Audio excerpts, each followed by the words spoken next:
প্রিয় শিক্ষার্থীরা, আজ আমরা নবম দশম শ্রেণীর পদার্থবিজ্ঞান দ্বিতীয় অধ্যায় গতি নিয়ে আলোচনা করব। তো আমি চেষ্টা করব এখানে যে টপিকগুলো আছে তোমাদের ভালো করে বুঝিয়ে দেওয়ার জন্য।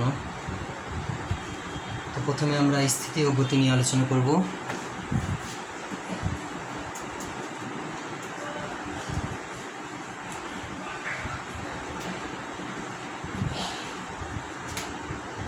স্থিতি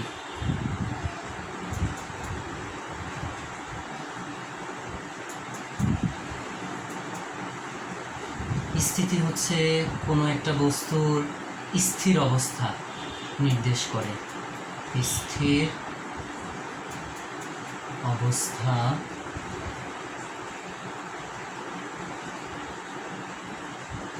নির্দেশ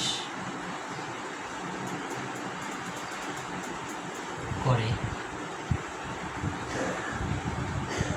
যেমন কি ধরো আমরা যদি কোনো একটা বই টেবিলের উপর রেখে দিই, তাহলে দেখা যাবে যে এক সপ্তাহ পর যদি আসি সেটা সেখানেই থাকবে, সেটা জায়গা থেকে নড়বে না। এক বছর পরে আসলেও সেটা সেখানে থাকবে। যদি সেটা কেউ না সরায় তাহলে সেটা আজীবন স্থির অবস্থায় থাকবে। তাহলে এই যে বস্তুর যে এই স্থির অবস্থায় থাকার যে প্রবণতা, এটাই হচ্ছে তোমার স্থিতি। ওকে,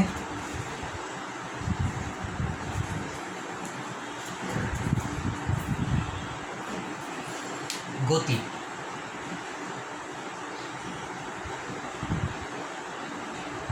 গতি হচ্ছে কোনো বস্তুর গতিশীল অবস্থা। গতি হচ্ছে কোনো বস্তুর গতিশীল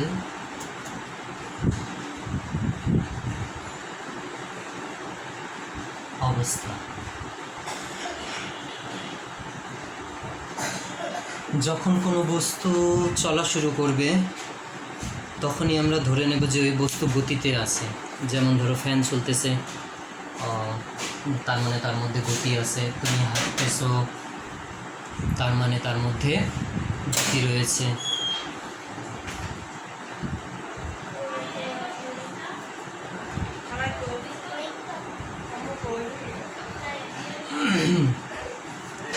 তো যেমন গাড়ি চলতেছে, তখন তার মধ্যে গতি থাকে। তো যে কোনো বস্তু চললেই তখন আমরা সেটাকে বলবো যে তার মধ্যে গতি রয়েছে।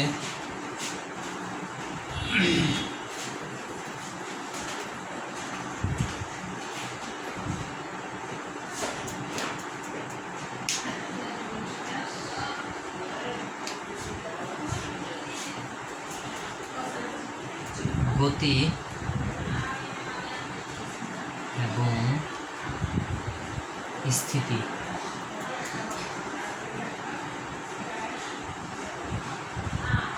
এই দুটি অবস্থা আপেক্ষিক।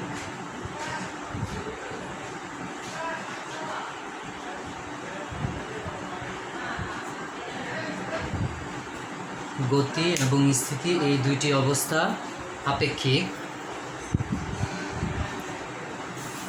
তো আমরা আপেক্ষিক কথাটা দ্বারা কি বুঝবো? আমরা আপেক্ষিক কথা দ্বারা বুঝবো যে এটা কারো সাপেক্ষে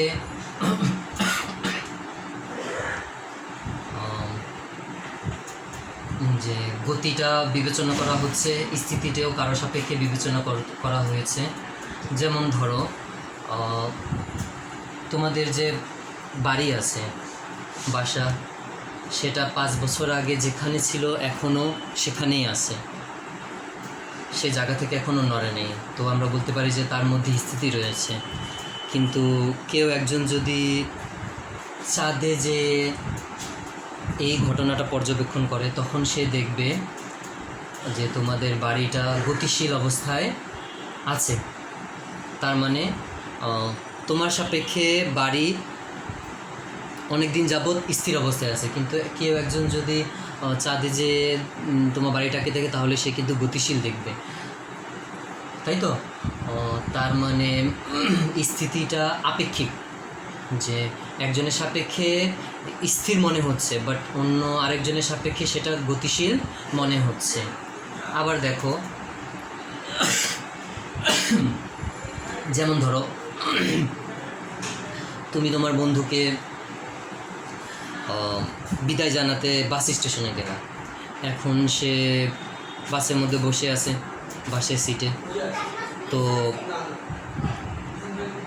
ওর সামনের সিটে যে লোক বসে আছে তাকে যদি তুমি এবং তোমার বন্ধু পর্যবেক্ষণ করো, তাহলে গাড়ি যখন স্থির থাকবে তখন তোমরা দেখবা যে সেটা স্থিরই আছে, কিন্তু যখন বাস চলা শুরু করবে তখন তুমি দেখবা যে ওই লোকটি গতিশীল চলতেছে বাসের সাথে সাথে, কিন্তু তোমার বন্ধু দেখবে স্থির, তোমার বন্ধু দেখবে স্থির। তো আমরা বলতে পারি যে একই ঘটনা দুইজনের কাছে দুই রকম হচ্ছে, যে তোমার সাপেক্ষে লোকটি গতিশীল মনে হচ্ছে, আর তোমার বন্ধুর সাপেক্ষে লোকটি স্থির মনে হচ্ছে। তো এই কারণে বলা হয় যে এই দুইটা অবস্থা হলো আপেক্ষিক।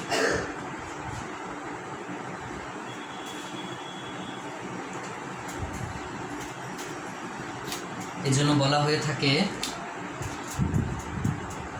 সকল গতি ও স্থিতি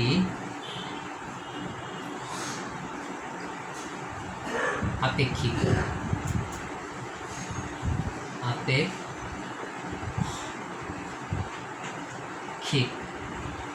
কোনো গতি বা স্থিতি পরম নয়,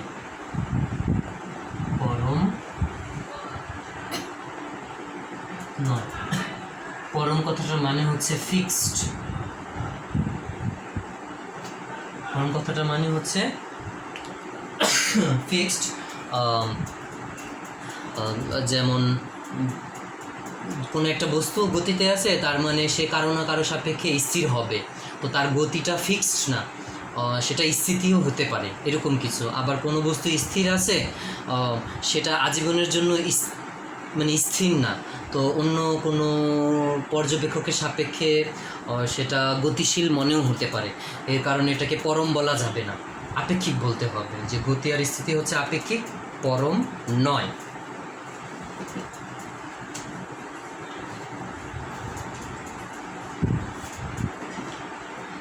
এখন আমরা শিখব দূরত্ব।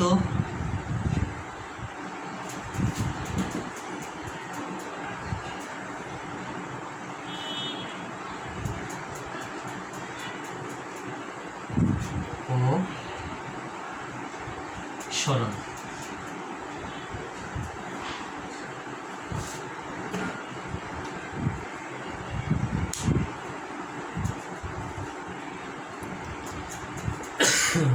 দূরত্ব ও সরণ, তো এই দুটার মধ্যে পার্থক্য রয়েছে, দুইটা এক জিনিস না।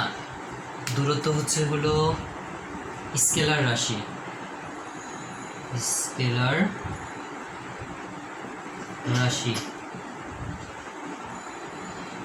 সরণ হচ্ছে ভেক্টর রাশি,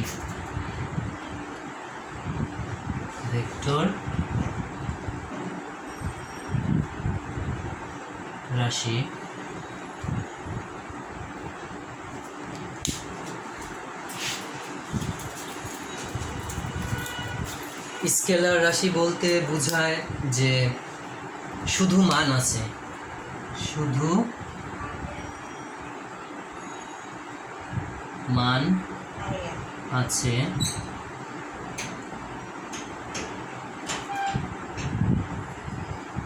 ভেক্টর রাশি মান ও দিক উভয় আছে, মান ও দিক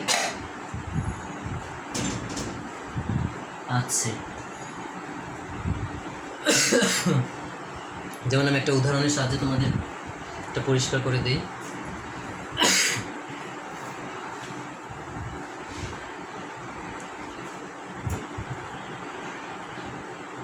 যেমন ধরো রহিম প্রথমে এই অবস্থানে ছিল, সে এখান থেকে বি অবস্থানে গেল, তারপর সে সি অবস্থানে গেল। তাহলে আমরা এ আর বি যোগ করি, বি আর সি যোগ করি। তো আমরা ধরে নিলাম এ থেকে বিতে সে 10 মিটার গেল, আর বি থেকে সিতে 20 মিটার গেল। ঠিক আছে, তাহলে এখানে দূরত্ব সমান সমান প্রথমে সে 10 মিটার গেল, পরে সে 20 মিটার গেল, তাহলে কত হলো 30 মিটার।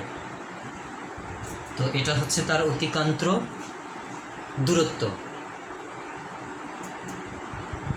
তাহলে তার সরণ কতটুকু হয়েছে? সরণ হইল তার আদি অবস্থান থেকে শেষ অবস্থান, এটা হচ্ছে সরণ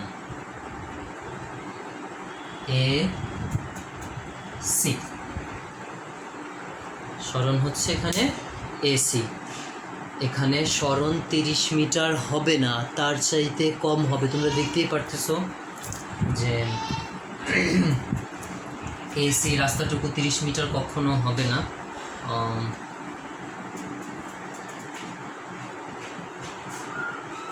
তাহলে সরণ হচ্ছে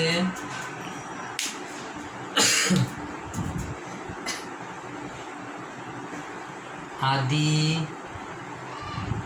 ও শেষ অবস্থানের মধ্যবর্তী লম্ব দূরত্ব। লম্ব দূরত্ব সরণ হচ্ছে আদি ও শেষ অবস্থানের মধ্যবর্তী লম্ব দূরত্ব। যেমন রহিম প্রথমে এই অবস্থানে ছিল, এখান থেকে সে বি অবস্থানে গেছে, তারপর বি থেকে সি অবস্থানে গেছে। তো তার আমরা বলবো এখানে আদি অবস্থান হচ্ছে এ এবং শেষ অবস্থান হলো সি। তো এ আর সি এর আমরা স্কেল দিয়ে মাপবো, এটা যতটুকু লম্ব হবে, দূরত্ব হবে, সেটাই তার সরণ নির্দেশ করবে। এবং এখানে সরণ হয়েছে এ থেকে সি এর দিকে। সরণ হয়েছে এ থেকে সি এর দিকে। আমরা বলছিলাম যে সরণ প্রকাশ করতে দুইটা জিনিস লাগে, একটা হচ্ছে মান আর একটা হচ্ছে দিক। তো এখানে মান 30 মিটারের চেয়ে কম হবে এবং দিকটা হবে এ থেকে সি এর দিকে। এখানে আমরা সরণ সমান সমান 10 মিটার প্লাস 20 মিটার এটা লেখা যাবে না, এটা সরণ না, এটা হচ্ছে অতিক্রান্ত দূরত্ব, এটা সরণের সমান হতে পারবে না। তো এখানে সরণ 30-এর কম আসবে। আমি আশা করি যে তোমরা দূরত্ব এবং সরণের মধ্যে পার্থক্য বুঝেছো।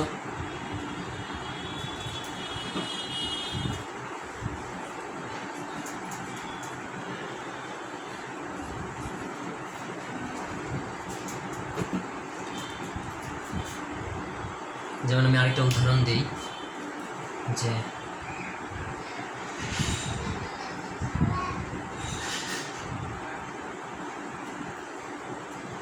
এটা একটা ধরো আয়তাকার রাস্তা। তো এখানে রহিম প্রথমে এ থেকে যাত্রা শুরু করলো, সে প্রথমে বিতে গেল, তারপর সি অবস্থানে গেল, তারপরে ডি অবস্থানে গেল, আবার সে এ অবস্থানে আসছে। ঠিক আছে, আচ্ছা। তো ধরো এবি সমান ধরো 10 মিটার, তাহলে ডিসি সমানও 10 মিটার হবে। এডি ধরো 5 মিটার, তাহলে বিসি হবে হলো 5 মিটার। তাহলে এখানে দূরত্ব সমান প্রথমে গেছে এবি, তারপরে বিসি, তারপর সিডি, তারপর BA।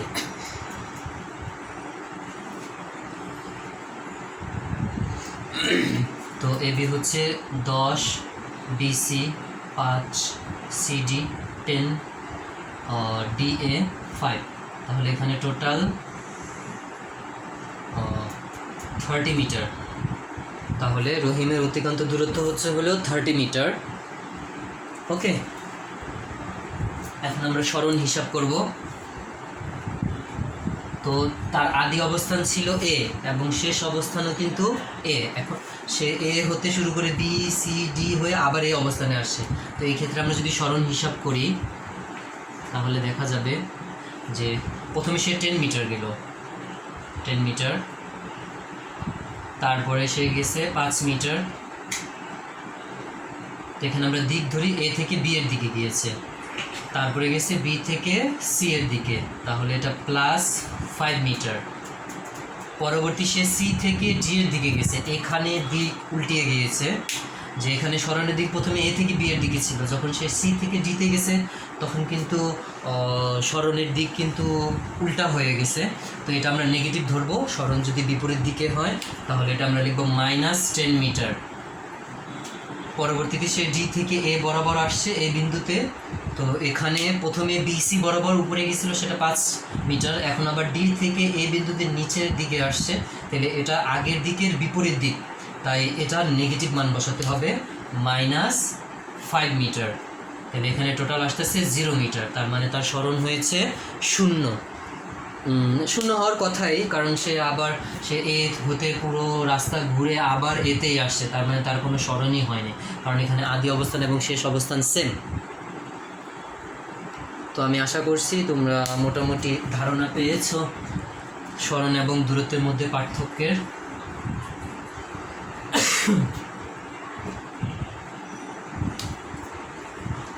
এখন আমরা দেখব বেগ ও দ্রুতি।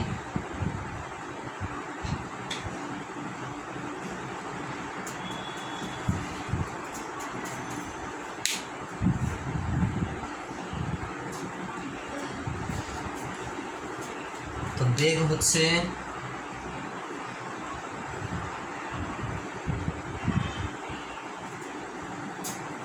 সময়ের সাথে বস্তুর সরণের হার।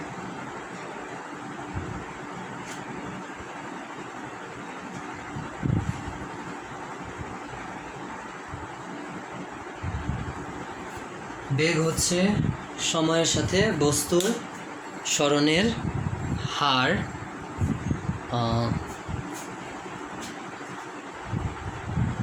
যেমন ধরো কোনো একটি বস্তু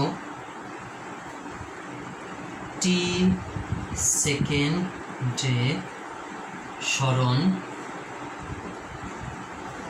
s মিটার। কোনো একটা বস্তুর সরণ t সেকেন্ডে s মিটার হয়েছে, তাহলে এখানে বেগ v সমান সরণ বাই সময়। বেগ v সমান সরণ বাই সময়। তো বেগের ইংলিশ প্রতিশব্দ হচ্ছে ভেলোসিটি। তো V actually velocity V use করা হয়েছে, আর সরণকে তোমার এস দ্বারা প্রকাশ করা হয় এবং সময়কে টাইম টি দ্বারা প্রকাশ করা হয়।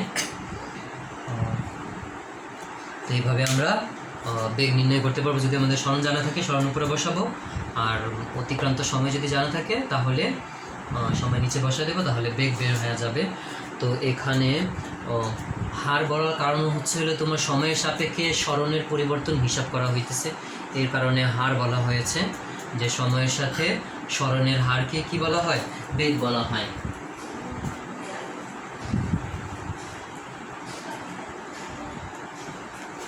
এখন প্রশ্ন হচ্ছে বেগ দ্বারা অ্যাকচুয়ালি আমরা কি বুঝবো? বেগ দ্বারা আমরা কি বুঝবো? বেগ দ্বারা বোঝা যায় কোনো একটি বস্তু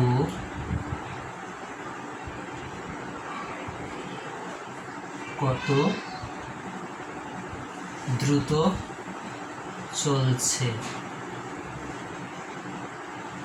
তা বোঝা যায়।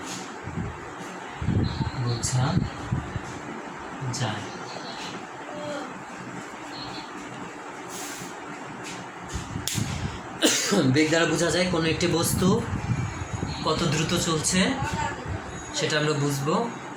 যেমন কি ধরো দুটা গাড়ি আছে, কার 1 কার 2। তো কার 1 10 মিটার পার সেকেন্ড বেগে চলছে, আর কার 2 20 মিটার পার সেকেন্ড বেগে চলছে। তো যেহেতু এখানে প্রথম গাড়ির বেগের মান হচ্ছে 10 এবং দ্বিতীয় গাড়ির বেগের মান হচ্ছে 20, তো বুঝেই যাচ্ছে যে এর মান যেহেতু বেশি, এ বেশি দ্রুত চলবে।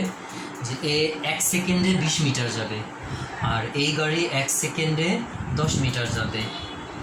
তার মানে বোঝা যাচ্ছে যে দ্বিতীয় গাড়িটি দ্রুত চলছে, কারণ সে 1 সেকেন্ডে 20 মিটার যায়, আর এই গাড়ি 1 সেকেন্ডে 10 মিটার যায়। তো এটা 2 সেকেন্ডে 40 মিটার যাবে, এটা 2 সেকেন্ডে 20 মিটার যাবে।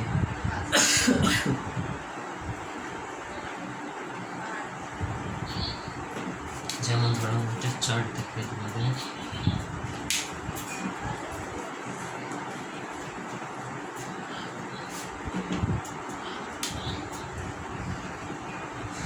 যেমন ধরো কোনো একটা বস্তু বেগ, তার বেগ হচ্ছিল 10 মিটার পার সেকেন্ড। তো দেখো যখন টাইম 1 সেকেন্ড তখন সে যাবে হলো 10 মিটার।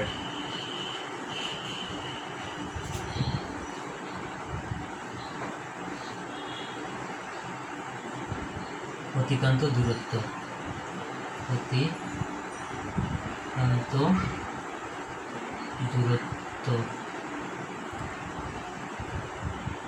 টোটাল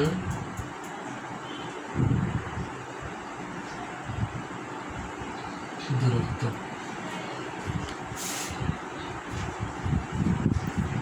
তো সময় যখন 1 সেকেন্ড তখন সে 10 মিটার গেল, তাহলে এখন তার টোটাল ডিস্টেন্স পাস করছে 10 মিটার।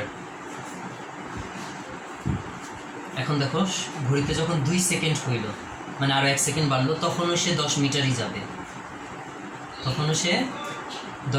যাবে।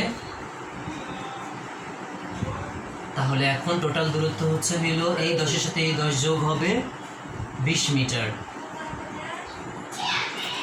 আবার দেখো যখন 3 সেকেন্ড হবে বা 3 সেকেন্ড, মানে আরও 1 সেকেন্ড বাড়বে, তখনও সে 10 মিটার পাস করবে। এখন তার টোটাল দূরত্ব হইল আগে 20 ছিল, এখন 10, তাহলে কত হইল 30 মিটার। আবার দেখো যখন ঘড়িতে 4 সেকেন্ড, মানে আরও 1 সেকেন্ড সময় বাড়ছে, তখন তার অতিক্রান্ত দূরত্ব 10 মিটার। এখন তার টোটাল ডিস্টেন্স হচ্ছে 40 মিটার। তো আমরা এই বেগ ভ্যালোসিটি দ্বারা বুঝবো যে সে 10 মিটার পার সেকেন্ড, মানে হচ্ছে প্রত্যেক সেকেন্ডেই সে 10 করে যাবে, প্রত্যেক সেকেন্ডেই সে 10 করে যাবে।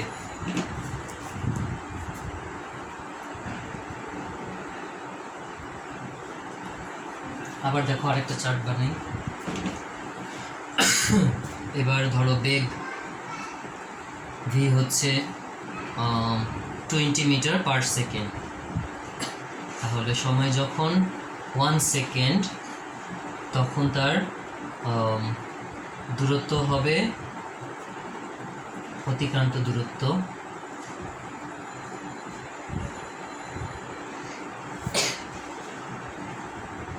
দূরত্ব হবে 20 মিটার।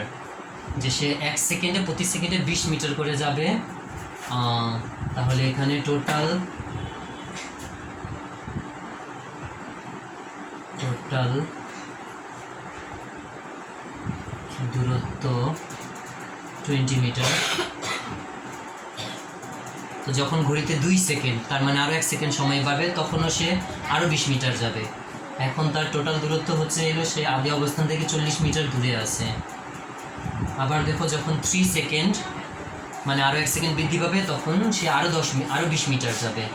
তাহলে এখন তার অতিক্রান্ত দূরত্ব টোটাল 60 মিটার। তো এইভাবে প্রতি সেকেন্ডে সে 20 মিটার করে যাবে এবং তার টোটাল দূরত্ব এভাবে বাড়তে থাকবে। তো প্রিয় শিক্ষার্থীরা, আজ এতটুকুই থাক। আর তোমাদের কোনো প্রশ্ন থাকলে, কোনো কিছু জানার থাকলে কমেন্ট বক্সে প্রশ্ন করতে পারো। আমি চেষ্টা করব ব্যাপারটা ক্লিয়ার করার জন্য। আর এটা আমার আজকের প্রথম ভিডিও, অত একটা ভালো হয় নাই। আশা করি সামনে আরও ভালো ভিডিও তোমরা পাবা। ঠিক আছে, আজকে এতটুকুই থাক।